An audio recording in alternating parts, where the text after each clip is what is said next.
જય Jinendra, welcome to Sanjeev Kapoor ખજાના. હું છું અમીષા ને આજે હું આપ સૌ માટે લાવી છું જૈન રેસિપીનો ખજાનો.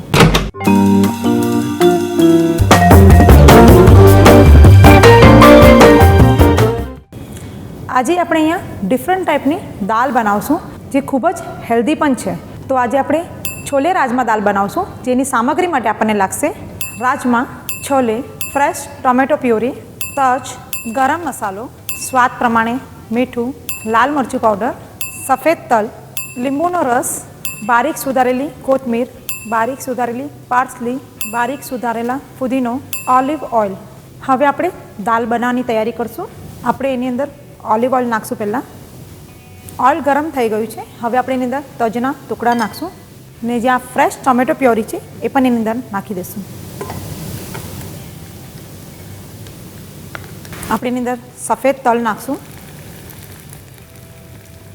હલકો મરચું, ગરમ મસાલો પણ એની અંદર નાખશું, લાલ મરચું પાવડર અને સ્વાદ પ્રમાણે મીઠું નાખશું. આ બધા જ મિશ્રણને આપણે પ્રોપર હલાવી લઈશું. આ પ્યોરીને 2 થી 3 મિનિટ માટે થવા દઈશું. આપણી પ્યોરી ઓલમોસ્ટ થોડી તૈયાર થઈ ગઈ છે. હવે આપણે એની અંદર આ જે રાજમા છે બાફેલા એ નાખશું, બાફેલા છોલે નાખશું. હવે આપણે એની અંદર થોડું પાણી નાખી દઈશું. જ્યાં સુધી આપણો આ છોલે ને રાજમાનો મસાલો પ્રોપર ચડી ન જાય ત્યાં સુધી આપણે એને 5 થી 10 મિનિટ સુધી ઉકળવા દઈશું દાળને. આપણી દાળ અડધી તૈયાર થઈ ગઈ છે ને હવે આપણે એની અંદર કોથમીર બારીક સુધારેલી નાખશું. જે આપણે અહીંયા પાર્સલી સુધારીને નાખી છે એ પણ એની અંદર નાખશું અને એની અંદર આપણે ફ્રેશ ફુદીનો પણ નાખશું, જેનાથી એની એક ફ્લેવર સરસ આવી જશે.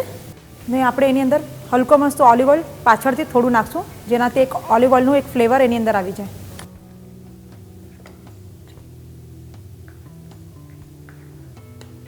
આપણી દાળ ઓલમોસ્ટ તૈયાર થઈ ગઈ છે. હવે આપણે લાસ્ટમાં એની અંદર લીંબુનો રસ નાખશું, જેનાથી એક ખટાશ સરસ મજાની આવી જાય.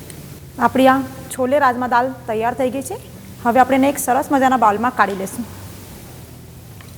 આ આપણી છોલે રાજમા દાળ તૈયાર થઈ ગઈ છે ને હવે આપણે એને એક સરસ મજાના બાઉલમાં કાઢી લઈશું. આ આપણી ગરમા ગરમ છોલે રાજમા દાળ તૈયાર થઈ ગઈ છે અને આ જે દાળ છે એની સાથે લચ્છા પરાઠા હોય કે આપણી નોર્મલ પરાઠા હોય, ખાવાની ખૂબ જ મજા આવશે. તો ઝટપટ આ રેસીપી નોંધ કરો.